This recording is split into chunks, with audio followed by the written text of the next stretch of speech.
Costera de Estados Unidos encuentra restos en la zona en la que desapareció el sumergible Titán en el Océano Atlántico.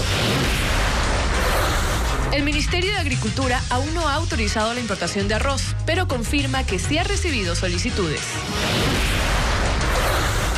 5 productos agrícolas del país son los más amenazados por el impacto del fenómeno del Niño. Esta es la tercera entrega de un informe especial. El Consejo Electoral aprobó los 5 colores de las papeletas para las elecciones y consultas populares de agosto. Hola amigos, comenzamos Televistazo.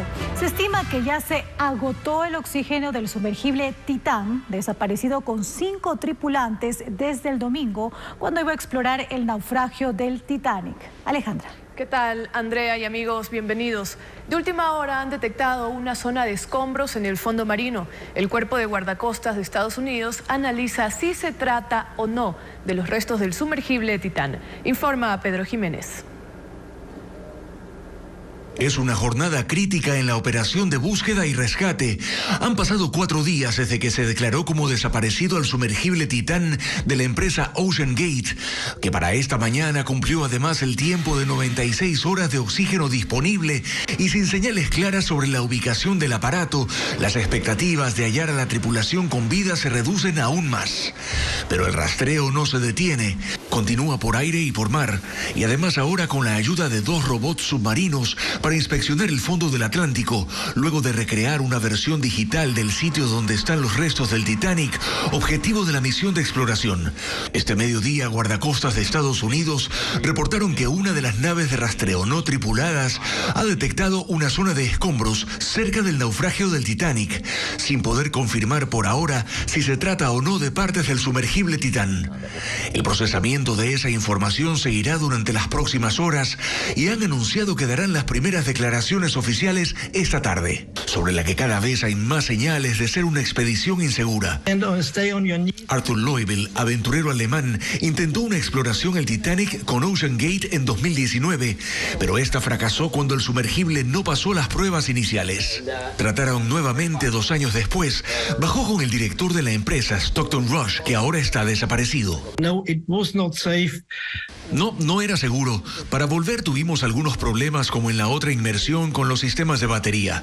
Y contó que dentro del sumergible hay una sensación de claustrofobia muy fuerte.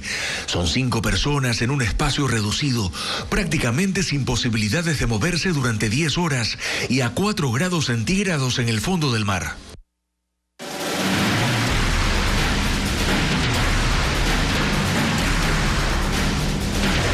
Fenómeno del Niño. ¿Está preparado el país? La única embarcación de investigación pesquera del Instituto Público de Acuicultura y Pesca no sirve. Los informes que generan los científicos allí son claves para identificar cómo el fenómeno del Niño afectará a las especies marinas. Merlin Ochoa informa. En chatarra, así se encuentra el buque de investigación pesquera Toallí. El piso está podrido, la cámara de frío donde se almacenaban las muestras de peces a investigar no sirve. Los equipos de los laboratorios se han oxidado y han quedado obsoletos. La embarcación pertenece al Instituto Público de Investigación de Pesca, el cual a pocos meses de la alerta de la llegada del fenómeno del Niño no puede ser usado por los científicos para realizar estudios. Una situación que lleva 10 años. Cuando teníamos en activo en la embarcación, generábamos información referente a la pesquería, lo que tiene que ver con la biomasa, la cantidad de organismos que hay en el mar, la abundancia, el número de peces, así también como la distribución, dónde se encuentran. Actualmente los biólogos de la entidad tienen una alianza pública-privada para poder explorar en barcos de los pescadores, pero se realizan 2 viajes por año, cuando con el buque se hacían al menos 10 investigaciones para anticipar impactos negativos sobre la producción pesquera y su consumo. Por ello, los técnicos recolectan información de forma manual. En este momento nosotros seguimos haciendo las investigaciones por tierra, es decir, hacemos seguimiento de los desembarques que se realizan al nivel de la costa ecuatoriana para saber cómo se encuentran las especies que son capturadas. Según la subdirectora del instituto, la solución es comprar un nuevo barco de investigación cuyo precio podría superar los $35 millones. Las investigaciones no solo permitirían saber el estado de los recursos marinos, también descubrir nuevas especies que podrían estar en las costas ecuatorianas. Al menos 5 tipos de cultivos están en riesgo por el fenómeno del Niño debido a su ubicación. Zonas bajas de Guayas, El Oro y Los Ríos. Diego Cuenca informa cómo impactará el temporal al sector agrícola. En Ecuador, los campesinos trabajan con incertidumbre por la eventual llegada del fenómeno del Niño, principalmente los que siembran banano, arroz, caña de azúcar, cacao y maíz, por riesgo de inundaciones, según el Ministerio de Agricultura. La Cámara de Agricultura de la Costa estima que 80.000 hectáreas de cultivos se perderían en las zonas bajas como Guayas, Los Ríos, El Oro, provincias que cuentan con la mayor producción agropecuaria del país. Su presidente, Clever Sigüenza, analiza el impacto social y económico por el fenómeno de El Niño, porque de las 2 millones de personas que trabajan en el campo, el 10% perdería su empleo temporalmente, es decir, más de 200.000 personas, mientras dura la emergencia. Hay varios productos que tienen diverso nivel de riesgo, ¿no? El más riesgoso sería el arroz, ¿no? Porque se cultiva en zonas bajas. Entonces hay la posibilidad de que grandes áreas de arroz se pierdan o no se puedan cultivar. Por eso los 7.200 productores de arroz han sembrado 200.000 hectáreas, cuya cosecha será 10.800.000 quintales, para abastecer el consumo nacional entre octubre y diciembre, cuando lleguen las lluvias. Mientras las afectaciones del sector bananero generarían un impacto a escala internacional, porque Ecuador es el principal proveedor. La proyección es que al menos 20.000 hectáreas de plantaciones se destruyan, porque esa fruta es muy sensible al exceso de agua. Por eso sus 8.000 productores empezaron a limpiar sus canales de desfogue. La incertidumbre se extiende también en los 3.000 productores de caña de azúcar, cuya producción se concentra en Guayas. Temen perder más de 50 hectáreas de cosecha, que empieza a salir en octubre y termina en diciembre. La zafra se perdería porque los camiones no podrían circular por los terrenos mojados. El temporal también afectaría a la producción de 150.000 toneladas de maíz en las provincias de Los Ríos y Manabí, mientras que 20.000 hectáreas de cacao están en riesgo. Los sectores atunero y camaronero reconocen que el impacto económico una vez que llegue el fenómeno del Niño será millonario. Esta situación tendrá una incidencia directa en miles de plazas de trabajo. El fenómeno del Niño amenaza a los sectores productivos. La industria atunera tiene claro que el calentamiento del mar reducirá las capturas porque los cardúmenes migrarán a aguas más profundas. Esa distancia normalmente es entre 30 y 50 metros. En el Niño del 98 eso se fue a 120 metros. Entonces ya las redes no llegan a esas profundidades. Y aquello tendrá un impacto económico que se calcula en cerca de 160 millones de dólares. En el mejor de los escenarios. En lugar de procesar las 550.000 toneladas que procesa el Ecuador al año, por lo cual es el segundo productor del mundo, digamos que se caiga en un 15% la producción. Estamos hablando de que vamos a tener unos 70.000 toneladas menos. Los camaroneros están ante una situación similar. La mitad de las piscinas están en zonas inundables y cuando lleguen las lluvias tendrán un doble impacto. El primero, destrucción de obras de infraestructura. Ahí se requieren recursos para la reconstrucción de esas infraestructuras. Piscinas, muros, estaciones de bombeo. Lo segundo es la pérdida de capital de trabajo. Si un productor camaronero se le rompe el muro y pierde esa producción, tiene que volver a sembrar. Para eso se requiere nuevo capital de trabajo para poder operar. Esto podría agravar su situación, y es que los precios están tan bajos que pese a que exportan un 18% más, en este 2023 facturan menos. Tenemos una falta en la liquidez del productor de casi $1.000 millones. Agregan que de mantenerse esta situación se afectaría la empleabilidad en el sector y que cerca de 30.000 personas podrían perder sus trabajos. El Ministerio de Agricultura confirma que recibió las primeras solicitudes para importar arroz a Ecuador. Las empresas, gremios o asociaciones que adquieran el producto en el exterior deben obtener una certificación. Alberto Luna con los detalles. El Ministerio de Agricultura aún no ha autorizado la importación de arroz. Sin embargo, la subsecretaria de Comercialización Agropecuaria confirmó que ha recibido las primeras solicitudes de importación, aunque no especificó la cantidad. Se ha recibido algunas solicitudes. No le podría decir el número exacto, pero se han recibido y se da el proceso normal. Es la empresa privada, gremios, asociaciones los que tienen que hacer este proceso. La información sobre las empresas y nombres de importadores no es pública. El ministerio dice que la dará a conocer cuando esas compañías completen el trámite de certificación. El proceso para obtener la licencia que autorice la importación de arroz tarda por lo menos una semana. Tras cumplir con el registro, se debe presentar un formulario al Servicio Nacional de Aduana especificando la cantidad de arroz de importar y el tipo. Ese proceso tarda 5 días. En la nota del pedido están los datos de dónde viene el producto, importador, exportador, qué volumen, qué precio, los datos de ubicación de la empresa y se corroboran esos dos temas.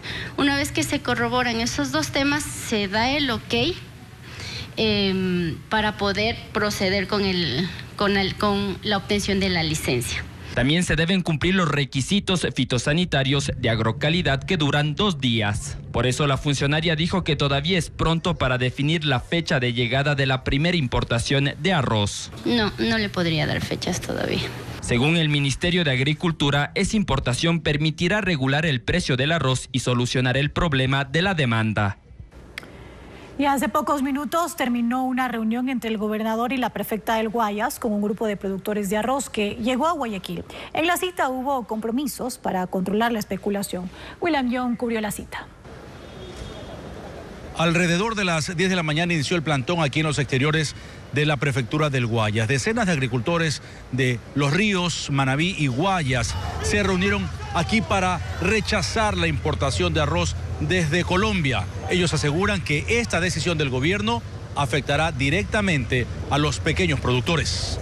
Estamos contando con 150.000 toneladas de arroz en estos momentos en siembra entre Los Ríos y Guayas. Hay arroz, estamos en una escalera de producción en estos momentos. Arroz por salir, arroz que está saliendo y arroz que volvimos a sembrar. Luego, un grupo de representantes de estos agricultores se reunió con la prefecta Marcela Guiñaga y el gobernador Francesco Tabaqui para analizar la polémica situación de la comercialización del arroz. Vamos a llegar a un acuerdo, a un entendimiento para que nos digan a dónde está el arroz, que denuncien a dónde está el arroz acaparado y ustedes van a ver cómo cae todo el peso de la ley sobre esas personas que nos están haciendo daño. Además, uno de los gremios de agricultores que también acudió a este plantón presentaron esta mañana una acción de protección para prohibir la importación.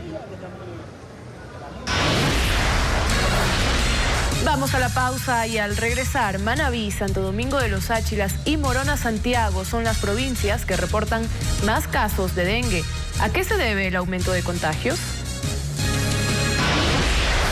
También delincuentes publican falsas ofertas de trabajo para estafar en Guayaquil. Exigen a sus víctimas dinero para asegurar el empleo. Se reportan 9.361 contagios de dengue este año en Ecuador. Provincias como Manabí, Santo Domingo de los Áchilas y Morona Santiago son las más afectadas en cada región, según el Ministerio de Salud.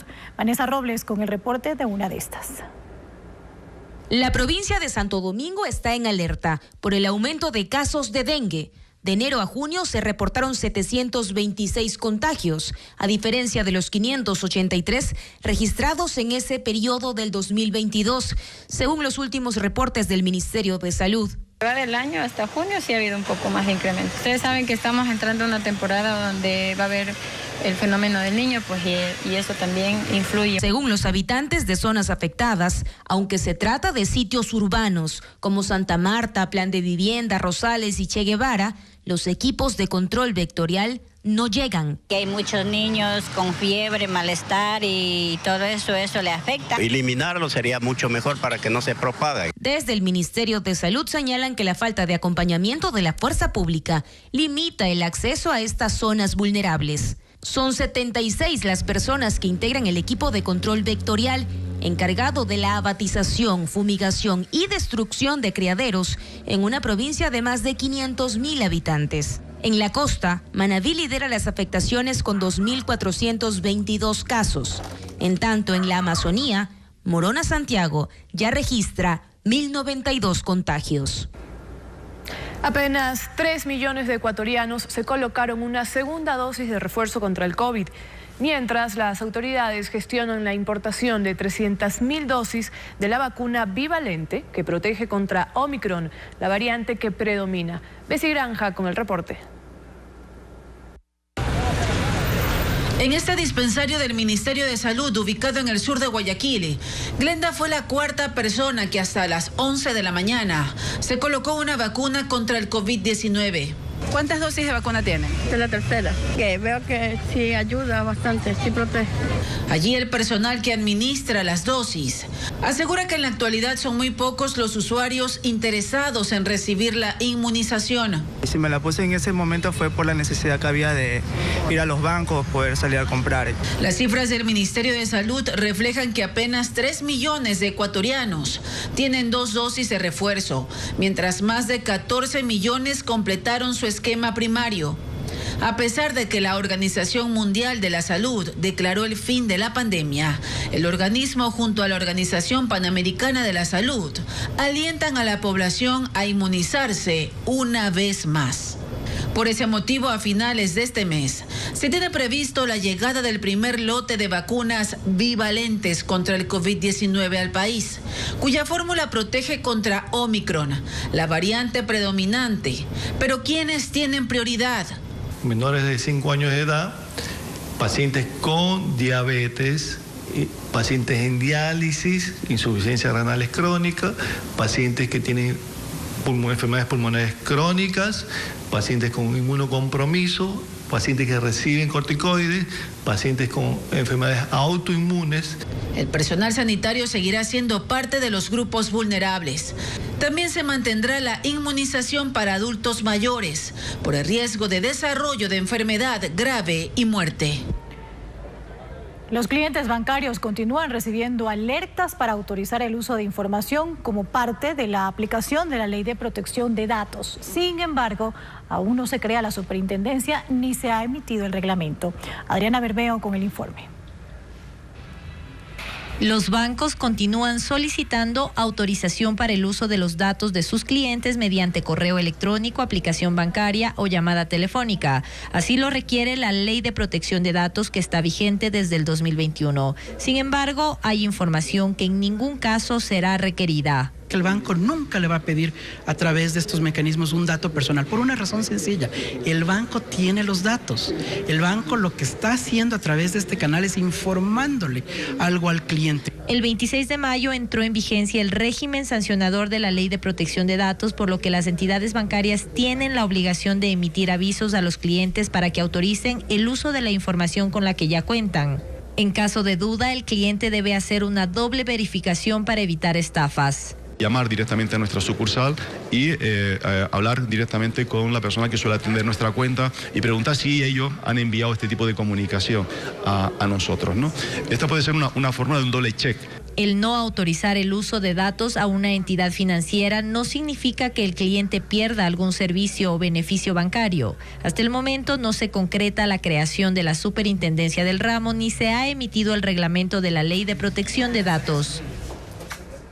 La policía alerta que las bandas publican falsas ofertas de trabajo en redes sociales para estafar en Guayaquil. Incluso usan la identidad de personas fallecidas para engañar a las víctimas, como informa Samantha Mora. Hola. Esta mujer no quiso ser identificada por miedo. Relató que buscaba trabajo en una red social. Vio una oferta de un reconocido supermercado y aplicó. Antes de acudir a la entrevista me estaban solicitando dinero, ya, para que cancele a cierta cuenta. Obviamente sentí cierta desconfianza porque ninguna entidad, nunca te piden dinero para poder acudir a una entrevista antes. Y para ganar su confianza le enviaron fotos de las credenciales de una abogada y un policía, quienes iban a encargarse de los trámites. Ella sospechó de la situación, investigó por su cuenta y se llevó una sorpresa. Investigué en internet y resulta que el policía lo habían matado el año pasado. Entonces sí es algo que asusta, porque si yo hubiera acudido, no sé qué hubiera pasado. La Policía Nacional indica que esta es una de las modalidades que usan las bandas delictivas para estafar. Varían de $10 a $100 y $500, que es lo máximo, porque ya le aseguran un trabajo en una entidad pública, pero lamentablemente nunca se concretan ya que son documentos falsos. Favari Montalvo, jefe subrogante zonal, enfatiza que la institución no gestiona ofertas laborales. Nosotros como policías no tenemos ningún tipo de facultad de recibir carpetas o peor aún, recibir algún tipo de dinero en efectivo por la recepción de algún tipo de documento. En el 2022, la unidad de ciberdelitos investigó más de 500 casos en Guayas, Manabí y Pichincha. Según el Código Orgánico Integral Penal, el delito de estafa se castiga con 1 a 7 años de prisión. El Consejo Nacional Electoral definió este martes los diseños de las papeletas electorales para los comicios anticipados 2023. Los electores recibirán 5 papeletas con los siguientes colores. Para binomio presidencial será esta de café claro, mientras que para asambleístas nacionales será de color morado. Asambleístas provinciales, el color será celeste. Consulta popular del Yasuní, verde.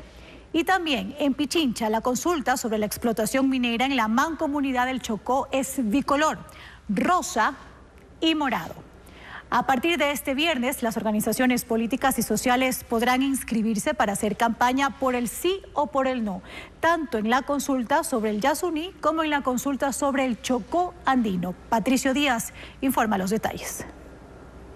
El Consejo Nacional Electoral aprobó la convocatoria a las consultas populares sobre que se mantenga el crudo en tierra en el ITT y acerca de la explotación minera en el Chocó andino. Con ello se abre la posibilidad para que organizaciones políticas y sociales se inscriban si deciden hacer campaña por el sí o por el no. Y el tiempo para registrarse es corto, irá desde este viernes 23 al 26 de junio.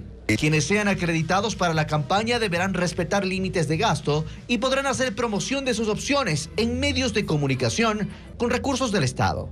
En el caso de la consulta sobre el Yasuní, tanto quienes apoyen la opción por el sí como por el no, podrán gastar cada uno hasta $2.690.000 y tendrán como fondo de promoción $201.750 para cada alternativa. Recursos que se dividirán entre todos los inscritos. Con esta calificación de las organizaciones políticas sociales, también la ciudadanía se informa las ventajas y desventajas de cada una de las preguntas por el sí o por el no. En el caso de la consulta sobre el Chocó andino, el límite de gasto para cada opción será de $402.700 y el fondo para medios que cubre el CNE será de $30.205 para cada alternativa. Las dos consultas se realizarán también el 20 de agosto. La campaña, en este caso, empieza el 29 de julio y va hasta el 17 de agosto. Más adelante en Televistazo, la policía encontró 27 tacos de dinamita abandonados en un sector del sur de Guayaquil e investiga el hallazgo de una cabeza en el noroeste. Además, el Supremo Tribunal Electoral de Brasil inicia un juicio contra el expresidente Jair Bolsonaro. Le diremos de qué se lo acusa.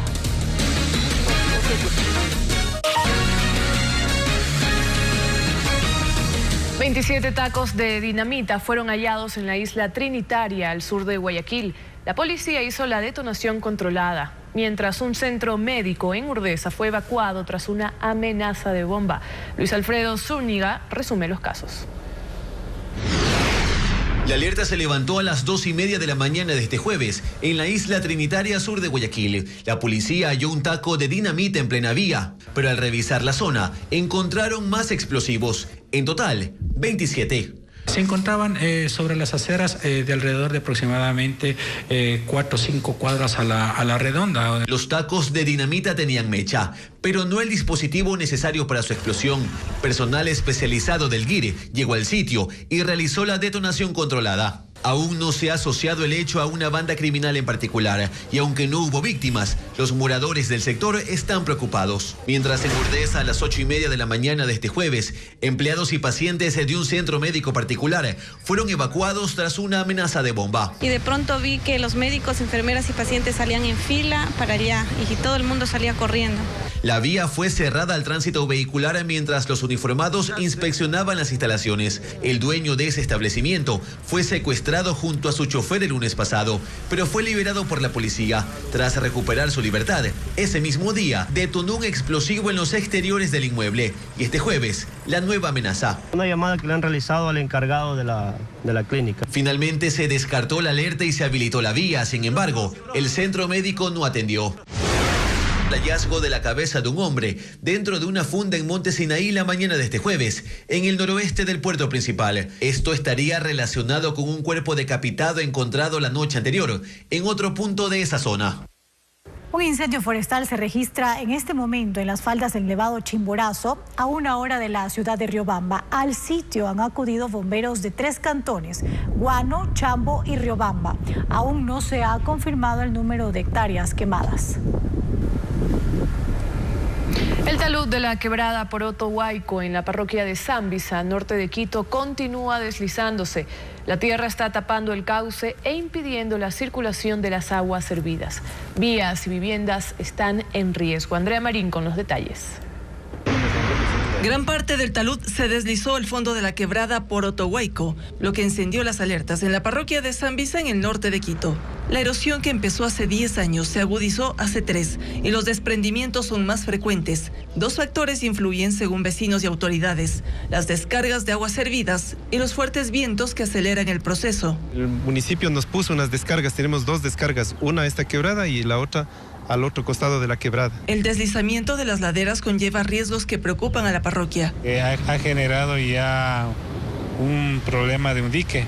Tenemos ya un represamiento de agua residual y que eso también va a ir afectando más al problema del deslizamiento de tierra. El riesgo para la parroquia es que nos quedemos incomunicados, y también hay viviendas en la parte baja que pueden afectar a muchas familias, ¿no? 8 viviendas están en riesgo al estar ubicadas en el filo de la quebrada. El acceso principal a Zambisa es la avenida Quito, que está junto al talud y presenta fisuras en su superficie. Podría ser afectada por el colapso. Por ella circulan a diario cerca de 200 vehículos y las bases del puente de la avenida Simón Bolívar se encuentran sobre el talud que está cediendo. También está en peligro.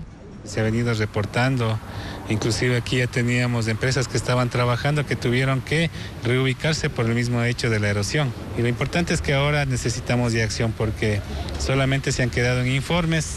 Pese al evidente proceso erosivo y los llamados de atención, no ha llegado la solución. Zambisa tiene 6.800 habitantes que temen quedar incomunicados. Con la creación de una empresa municipal de seguridad y la adecuación de un centro de atención ciudadana, se busca frenar el incremento de muertes violentas en General Villamil Playas. Esta mañana se realizó una mesa de seguridad interinstitucional. Luisa María Heredia amplía el tema. Sí, ante el incremento de muertes violentas en el Cantón Playas, provincia del Guayas, donde según las cifras de la Policía Nacional, entre enero y junio de 2023 se han triplicado los asesinatos con relación al año pasado. El alcalde Gabriel Valladares, quien hace poco más de un mes denunció haber recibido amenazas de grupos delincuenciales, este jueves anunció la creación de una empresa pública de seguridad que contará con un cuerpo de 100 agentes metropolitanos que brinden seguridad a los ciudadanos. Escuchemos al alcalde. Tenemos sesión de consejo viernes y sábado, y el día martes ya estará la resolución y la empresa municipal entra a regir a partir del día que se publique la resolución. En General Villamil Playas, una población de 60.000 habitantes, hay apenas 82 agentes policiales, 22 recién llegaron la semana anterior y aún no cuentan con la dotación. Le consultamos a Luis Escobar, jefe policial de la subzona Guayas, sobre el tema. Los comandantes se encuentran ya gestionando con el mando policial para que nuestro personal sea dotado de chaleco y arma para inmediatamente obviamente estar trabajando con la ciudadanía. El municipio ha tenido que adecuarles espacios para dormir a los nuevos agentes y adquirir 22 motocicletas para que puedan hacer su patrullaje. Adicional a esto, en playas no hay presencia de personal de DINASET o criminalística para el levantamiento de cuerpos. Aumentar el número de fiscales debido a la gran carga procesal que tienen fue otro de los ofrecimientos tras la mesa interinstitucional de seguridad que se llevó a cabo esta mañana. Pasarán de 2 a 4. Más información en estudios. El Ministerio de Salud ha incorporado más de 5.000 nuevos profesionales para los hospitales de su red, pero la contratación del personal se complica en Esmeraldas debido a la inseguridad. Diego Cuenca explica. Para ese año, el Ministerio de Salud fijó la meta de contratar más de 11.300 profesionales para 135 hospitales y centros médicos de la red pública a escala nacional, con un presupuesto de más de 160 millones de dólares. Estamos en el segundo semestre del año y hasta el momento han logrado incorporar más de 5.400, es decir, casi la mitad. La viceministra de Atención Integral explica que con ellos han podido extender los servicios. Son enfermeras, nutricionistas, auxiliares de laboratorio, los hospitales de Manabí, el hospital de Durán, el hospital Monte Sinaí, el hospital Guasmo, que tenían o son nuevos o tenían áreas que nunca fueron abiertas al público. El hospital Monte Sinaí, en el noroeste de Guayaquil, operaba con 150 camas a pesar de tener una capacidad para 450. Para habilitar esos espacios, tienen a más de 1.600 médicos, enfermeras y auxiliares. Cada mes abrirán una convocatoria. Por ejemplo, esta semana habilitaron 67 plazas laborales. El objetivo es en noviembre tener más de 2.000 trabajadores. Pero así como llegan nuevos médicos, hay otros que abandonan sus cargos. Eso ocurre en Esmeraldas, en especial en el Hospital Delfina Torres de Concha. 17 especialistas han renunciado, pero están siendo reemplazados. De enfermeras hemos tenido una buena convocatoria, pero por temas de la inseguridad hay muchos médicos que más bien están saliendo de la provincia. Por ejemplo, tenemos un déficit de médicos imaginólogos, médicos anestesiólogos, ginecólogos, pediatras. Por eso está difícil contratar nuevos médicos en esa provincia. Sin embargo, la convocatoria sigue habilitada. Y la autoridad advierte que no hay cobros para postular a cualquier vacante en el país. Hoy el Ministerio de Telecomunicaciones entregó el título habilitante a la empresa estadounidense Hughes para el servicio de Internet en Ecuador, con la señal de su nuevo satélite Júpiter 3, que será lanzado al espacio la próxima semana. Según el gobierno, con este acuerdo se duplicará el servicio de conectividad en Ecuador, que actualmente es de 5.2 millones de personas, para llegar con Internet satelital a los lugares más alejados del país y reducir la brecha digital. Ayer se iniciaron controles aleatorios de tránsito en la vía a la costa en Guayaquil. Los conductores fueron sometidos a pruebas rápidas de alcoholemia luego del trágico siniestro que terminó con la vida de un abuelo y sus 2 nietos. María Gabriela Carpio informa. Son los controles que ejecutan los uniformados de la Agencia de Tránsito y Movilidad en la vía La Costa. Este miércoles estuvieron en los kilómetros 16 y 24, donde dieron inicio a la campaña de concientización para reducir los siniestros viales. Manuel Agurto, director de control de tránsito de la ATM, menciona que entre las infracciones más frecuentes están el exceso de velocidad y manejar en estado etílico. Por ello se hicieron pruebas rápidas de alcoholemia y hubo radares móviles. Estos controles aleatorios se realizan luego del trágico siniestro de este domingo, que terminó en la muerte de un abuelo y sus 2 nietos adolescentes en la vía La Costa. El conductor responsable manejaba ebrio y excedía los límites de velocidad. Los usuarios opinaron que estos operativos deberían prolongarse hasta la noche. Está muy bien, correcto, para que la gente haga conciencia, ¿no? Y respete más que todo los límites de la velocidad. La ATM aclaró que por ahora se busca socializar la campaña de concientización. No se está multando porque verdaderamente tenemos una meta de 30 días y sobre esos días, de esos 30 días, vamos a sacar un consenso como para poder establecer que la aplicación permanente y constante en estos lugares de la vía La Costa. La intención de las autoridades es extender estos controles a otras rutas con mayor siniestralidad, como la autopista Narcisa de Jesús, la Perimetral o la vía Daule. En esta última carretera, la semana pasada, 4 personas murieron tras estrellar su camioneta contra un tráiler.